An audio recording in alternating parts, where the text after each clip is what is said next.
사법부가 재판을 특정인들에 대해서, 특히 정치인들에 대해서 지원하고 있고, 그리고 일방적으로 편파적인 재판을 하고 있다는 비판을 많이 받아왔습니다. 특히 김명수가 대법원장으로 있을 때 꽂아놓은 이른바 김명수 퀴즈들이 그런 재판을 많이 해왔다는 겁니다. 그래서 특히나 이재명이나 조국 이런 사람들 아직도 재판을 통해서 심판을 받지 않고 있다는 거. 이거 벌써 구속돼도 몇 차례 구속됐을 텐데, 그런데 버젓하게 구속이 안 되니까 지금 배지를 달고 오히려 대통령을 탄핵하겠다 이렇게 말하고 있는 거예요. 이게 나라가 바로 섰으면 있을 수 없는 일들입니다. 대한민국 법치는 그래서 망했다, 또는 대한민국의 법치가 무너졌다 하는 소리가 나오는 이유도 바로 이런 곳에 있는 것이었습니다. 자, 그런데 오늘 법원의 날입니다. 제10회 대한민국 법원의 날에서 조희대 대법원장이 그러니까 두려워하지 말고 당당하게 재판해달라 이렇게 말했습니다. 두려워하지 말고. 이게 지금 권력과 여론에 밀리거나 눈치 보지 말고 두려워하지 말고 당당하게. 여기서 말하는 권력은 누구를 말할까? 지금 뭐라 해도 여의도 대통령이라고 하는 이재명을 말하고 있는 것 아닐까? 두려워하지 말라. 당당하게 재판하라. 자, 그러니까 일부 개딸들이 자기들이 마음에 들지 않는다고 신준호 부장판사, 그러니까 지난번에 이재명 관련해서 지금 재판을 하게 되고 또 이화영 재판에서 징역 9년 6개월을 선고했던 이 신준호 부장판사에 대해서 계속 공격을 하고 있습니다. 입에 담지 못할 욕설도 하고 있고 뭐 가죽을 벗겨서 의자를 만든다, 온갖 소리를 다 하고 있고 집회를 하고 있는. 그런데 여기에 두려워하지 말고 당당하게 재판을 하라 하는 것은 지금 여기서 말하는 권력의 핵심은 바로 이재명이다. 그러니까 이재명 쪽에서 얼마나 많이 민주당 쪽에서 항의 방문도 하고 또 검찰청에 찾아가서 또 항의도 하고 이런 사태를 보면은 그야말로 재판 방해, 지연 뭐 이런 것들을 총체적으로 하고 있는 것 아닐까. 이재명은 그리고 위정교사라는 거 사법 방해 의미도 있습니다. 사법 방해. 본인이 직접 이런 식으로 사법 방해를 하고 그리고 재판에 나가지도 않고 이런 사태들이 많이 이어지니까 지금 조희대 대법원장이 그래서 지금 두려움 없이 당당하게 재판하라고 말했습니다. 이걸 보고 다시 지금 이재명 쪽에 대한 압박이 되지 않을까 그렇게 보이는 건데, 오늘 서초구 법원 청사에서 10회 대한민국 법원의 날 기념식에서 이렇게 말합니다. 우리가 국민이 부여하는 사명을 완수할 수 있도록 신속하고 공정한 재판이 바로 그것이다. 신속한 재판에 대한 국민들의 기대가 그 어느 때보다 높은 상황이다 이렇게 말했습니다. 그래서 법원 구성원들이 심기일전해서 업무를 성실하게 수행한 덕분에 긍정적인 변화의 조짐이 조금씩 나타나고 있다.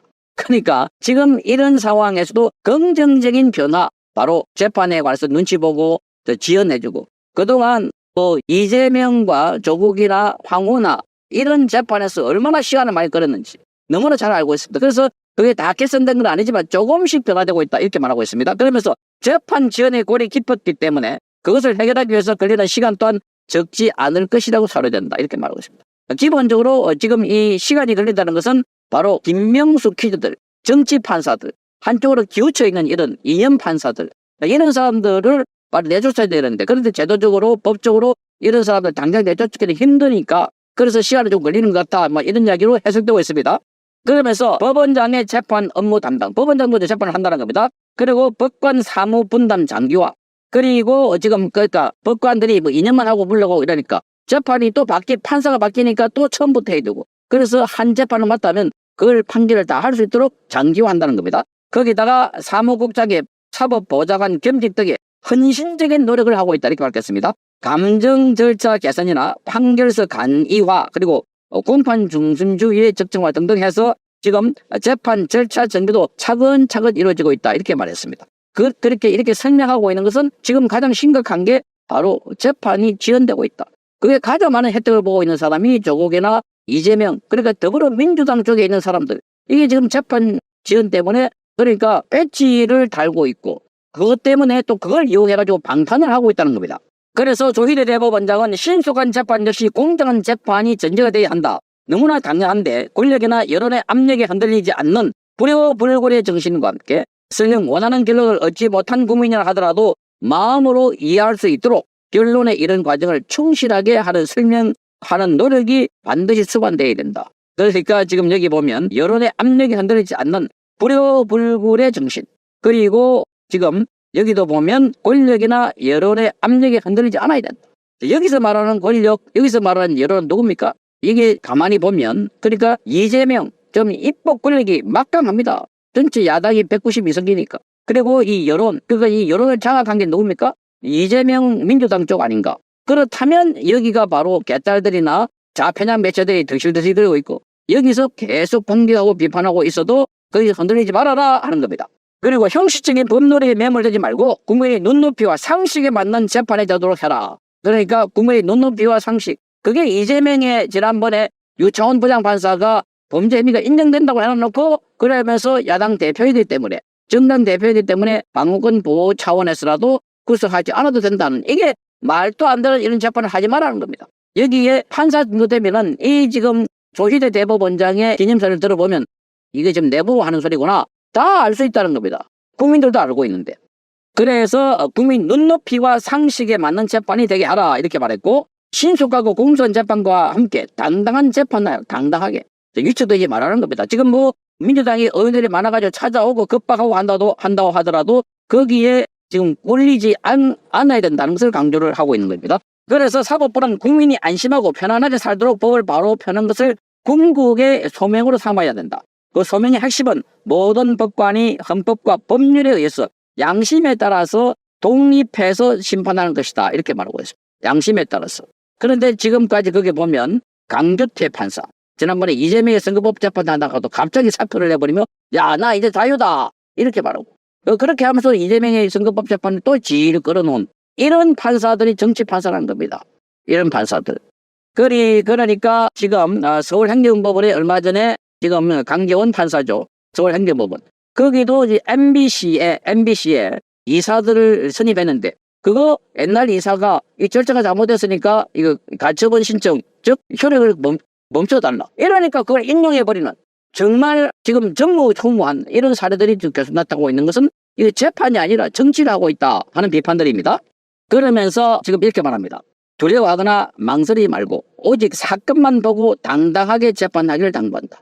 두려워하거나 망설이지 말고. 그러니까 이 조희대 대법원장이 굳이 두려워하거나 망설인다. 이 표현을 쓴 건 뭘까? 바로 더불어민주당, 바로 이재명 이 세력들이 지금 설치고 있으니까 이게 아주 직격탄을 날리고 있다는 겁니다.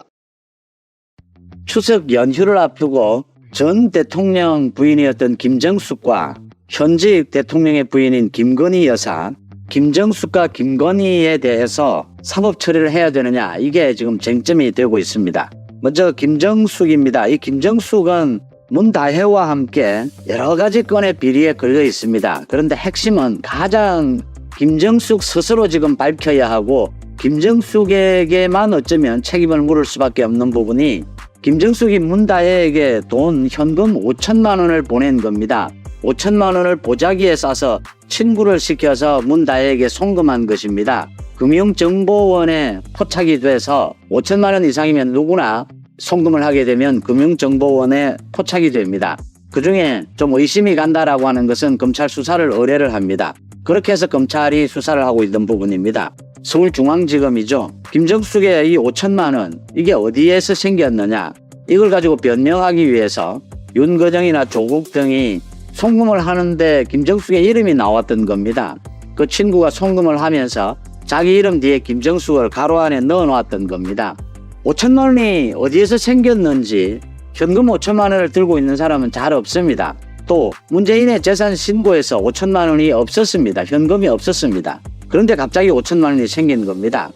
요새 인터넷 뱅킹을 할 수도 있는데 왜 이랬을까? 5천만 원이 어디에서 생겼는지는 변명하지 않고 모두 이야기만 합니다. 김정숙이 뭐 은행을 갈 수 없는 형편이어서 유튜브들이 집 앞에 와서 지금 양산 집 앞에 와서 진을 치고 있기 때문에 은행에 못 갈 형편이어서 이렇게 했다. 그 다음 소위 인터넷 뱅킹을 할 수가 없어서 이렇게 했다. 인터넷 뱅킹은 문재인은 아마 할 수 있을 겁니다. 김정숙이 뭐 모르는지는 모르겠지만 주변에 비서진들도 많이 있습니다. 김정숙이 문재인이나 비서진들에게도 몰래 이 5천만 원을 보내야 했던 것입니다. 이 5천만 원은 어디에서 생겼을까? 김정숙은 또 4천만 원이 넘는 이 옷값을 현금으로 지불한 것도 있습니다. 인도 타지마을 관광을 간 부분도 이 수사가 남아 있습니다. 서울중앙지검에서 이 부분을 수사하지 않을 수가 없을 것이다. 이창수 중앙지검장입니다. 야무지게 수사를 하고 있죠. 김정숙 대해서. 또 자신이 전주지검에서부터 전주지검장으로 있을 때부터 수사를 해왔던 문다혜에 대한 수사는 이제 뭐 상당 부분 진척이 됐습니다. 정말 크게 남아있는 것은 문재인과 이상직의 관계입니다. 검은 컬렉션. 도대체 문재인과 이상직은 어떤 관계였길래 이렇게 문다혜에 대한 특혜 비롯해서 그 많은 서로 특혜가 오고 갔을까? 서로에게 주고받았을까? 그 부분이 이제 상당 부분 꼬리가 잡혔다라고 하는 것입니다. 그 중에서도 김정숙입니다. 김정숙은 뭐 이렇게 되면 추석이 지나고 나면 곧바로 문다혜와 김정숙 압수수색이 있어야 합니다. 양산에 대해서. 양산 그 자택, 그 다음에 평산 책방입니다. 이렇게 압수수색이 있고 난 다음에 두 사람을 차례로 소환해야 합니다. 김정숙을 소환해야 하고 특히 김정숙의 이 현금 5천만 원 이게 어디에서 나왔느냐? 이게 특활비 아니냐? 아니면 누구로부터 돈을 받은 것 아니냐? 문재인에게도 쏘기려 했던 것이 아니냐? 모르게 처리했던 것이 아니냐? 김정숙은 또 이것뿐만이 아니고 당시에 청와대에 있을 당시에도 문다혜와 청와대 직원들을 시켜서 세 차례 돈 거래를 한 것도 드러나 있습니다. 이 부분은 김정숙이 그냥 넘어가지 못할 것이다. 그러니까 타지마을 관광을 간 부분이라든지 뭐 다른 부분들은 상당 부분 문재인의 책임일 겁니다. 김정숙도 뭐 같이 책임을 져야 될 부분도 있겠지만 그런데 이 5천만 원은 순수하게 김정숙이 답해야 하고 김정숙의 책임일 것이다. 김정숙의 사법 처리가 불가피하다라고 하는 점입니다. 그 다음 김건희 여사에 대한 이 주가 조작 부분입니다. 어제 재판이 있었죠. 서울고등법원에서 도이치모터스 주가 조작 관련해서 2심 판결이 있었습니다. 여기에 그러니까 전주라고 하는 이 손모 씨, 이 손모 씨에 대해서 실형이 선고가 됐습니다. 징역 6개월에 집행유예 1년이었습니다. 주범은 당연히 1심에서도 징역형 집행유예가 선고가 됐습니다. 이제 91명이라고 하는 이 전주입니다. 그 계좌를 이용해서 주가 조작을 한 전주들 91명 가운데 여기에 김건희 여사가 포함이 되어 있습니다. 윤 대통령의 장모도 포함이 되어 있습니다. 그중에 가장 큰 거래를 했다라고 하는 사람이 이 손모 씨입니다. 이 손모 씨가 거의 80억 원 가까이 주식 투자를 한 것인데 손모 씨 한 사람만 지금 기소가 됐었습니다. 그런데 1심에서는 무죄였습니다. 주가 조작에 관여하지는 않았다. 무죄였습니다. 곽평 서울중앙지검입니다. 서울중앙지검에서 이걸 항소를 하면서 방조 혐의가 아니냐. 직접 그러니까 주가 조작에 관여하지는 않았지만 주가 조작을 알고는 있었던 것이 아니냐. 방조한 것이 아니냐. 미필적 고의라고 하는 뭐 법률 용어까지 등장을 합니다. 가장 중요한 것은 이 주가 조작을 알았느냐 몰랐느냐입니다. 알았다면 이건 방조다. 직접 관여하지 않았더라도. 그래서 항소가 된 건데 2심 판결에서 이 손모 씨가 이렇게 집행유예 실형을 받았습니다. 그러니까 당연히 이제는 김건희 여사를 비롯해서 다른 전주들은 어떻게 처리할 것이냐. 김건희 여사는 이 부분과 관련해서 이미 검찰의 조사를 받았습니다. 제3의 장소에서 조사를 받았습니다. 김건희 여사는 주가 조작 부분을 몰랐다. 뭐 녹취록도 나와 있고 많이 나와 있는데 주가 조작 부분은 몰랐다라는 겁니다. 그러면 방조 혐의가 성립되기가 힘들지 않느냐. 이 전주 가운데서도 91명 가운데서도 다 사정이 다릅니다. 가장 핵심은 주가 조작을 알았느냐 몰랐느냐. 알았다라고 하는 걸 검찰이 입증해낼 수 있느냐라는 겁니다. 이제 어제 2심 판결이 나오니까 당연히 김건희 여사는 어떻게 처리할 것이냐. 이게 관심의 대상이 될 수밖에 없습니다. 서울중앙지검이 참 많은 수사를 다 잘하고 있는데 김건희 여사의 주가 조작 부분은 이 수사가 좀 문제가 있다 제가 계속 말씀을 드렸습니다. 이게 지금 문재인 정권 때부터 4년이 넘게 탈탈 턴 겁니다. 윤 대통령과 결혼도 하기 전의 일이었습니다. 1심 판결이 나왔을 때 손모 씨가 무죄였습니다. 91명 전주 가운데 1명이 기소가 됐는데 무죄였습니다. 그때라도 김건희 여사 부분을 정리하면 될 일이었습니다. 그러니까 혐의 없다라고 정리를 하면 될 일입니다. 그런데 계속 질질 끌었습니다. 그러다가 이제 2심 판결을 또 보자. 2심 판결에는 유죄로 나왔습니다. 지금 김건희 여사와 손모 씨는 다릅니다. 손모 씨는 유죄 판결을 받은 손모 씨는 80억이고 김건희 여사 부분은 40억 정도입니다. 이렇게 다 차이가 납니다. 금액도. 또 가장 중요한 주가 조작 사실을 알았느냐 몰랐느냐. 이 손모 씨는 분명히 안 것이 아니냐. 지금 이게 법원 판결로 확인이 된 겁니다. 김건희 여사는 계속 몰랐답니다. 그러니까 계좌만 활용이 된 것이다. 또 윤 대통령의 장모도 마찬가지입니다. 지금 이걸 정리를 해야 되는 것이죠. 어디까지 이제 전주를 처벌할 것이냐. 김건희 여사도 처벌하지 않을 수가 없는 사법 처리하지 않을 수가 없는 상황이 된 겁니다. 검찰이 이런 지경으로 몰아왔다라고 하는 겁니다. 그러니까 지금 검찰이 자기 손으로 1심에 무죄가 난 것을 항소심에 걸은 겁니다. 그런데 유죄가 나왔습니다. 이제는 뭐 김건희 여사를 사법 처리할 수밖에 없는 이런 상황이 된 겁니다. 자기 모순을 일으킨 것이죠. 그 전에 정리를 했으면 될 일이었습니다. 그러니까 검찰이 김건희 여사 부분을 기소를 해야 되겠다라고 생각한 겁니다. 이게 2심에서 1심, 2심 뭐 어떻게 처리를 해도 손모 씨가 무죄가 나오더라도 김건희 여사를 또 기소하지 않으면 야당에서는 무조건 지금 특검하자입니다. 특검 법안 19일 통과시키겠다라고 하고 있죠. 유죄가 나오게 되면 이건 빼도 박도 못하는 상황이 되는 겁니다. 그렇다면 검찰이 일찌감치 정리를 했었어야 한다. 어차피 논란이 일어날 거라면 흔히 이렇게 이야기합니다. 검찰이 2심에서 무죄가 나오면 깔끔하게 털 수 있지 않느냐.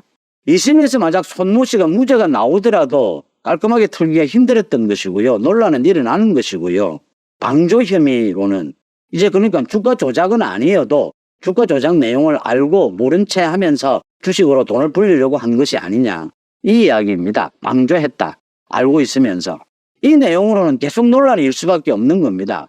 그러니까 또 이 검찰이 대법원까지 가게 되는 겁니다. 논란 속에서 무죄가 나오더라도. 근데 유죄가 나오면 이제 빼도 박도 못하게 되는 거죠. 이게 법리적으로 손모 씨와 김건희 여사가 지금 상당히 이 여건이 다르다. 김건희 여사가 정말 그 녹취록도 있습니다. 주가 조작 부분을 알았느냐 몰랐느냐, 주가 조작을 통해서 이익을 챙겼느냐 아니냐 뭐 이런 게 논란이 되고 있는데 방조 혐의는 이게 굉장히 입증하기도 쉽지 않고 이게 방조 정말 몰랐느냐라고 이렇게 알리바이를 대서 털기도 쉽지가 않습니다. 주식 투자하는 상황에서 여러 가지 통화도 있고 내용도 있고 말이죠. 참 검찰이 김건희 여사를 기소하겠다라는 쪽으로 생각을 한 것이 아니냐 이렇게까지 질질 끌고 2심 판결까지 보고 난 뒤에 그것도 지금 추석 연휴를 앞두고 이런 결정을 할 수밖에 없는 상황에 와 있다라는 점에서 본다면 뭐 이렇게 되면 김건희 여사를 비롯해서 상당수의 그 전주들을 기소하는 쪽으로 밖에는 지금 갈 수가 없습니다. 김건희 여사에 대해서 이 주가 조작 부분에 대해서는 서울중앙지검이 처리가 이 부분을 가지고 대통령실과도 그동안 뭐 검찰 쪽에서 대통령실과 이원석을 비롯해서 중앙지검장들이 갈등을 빚었습니다. 지난 1년 동안 갈등을 빚었습니다.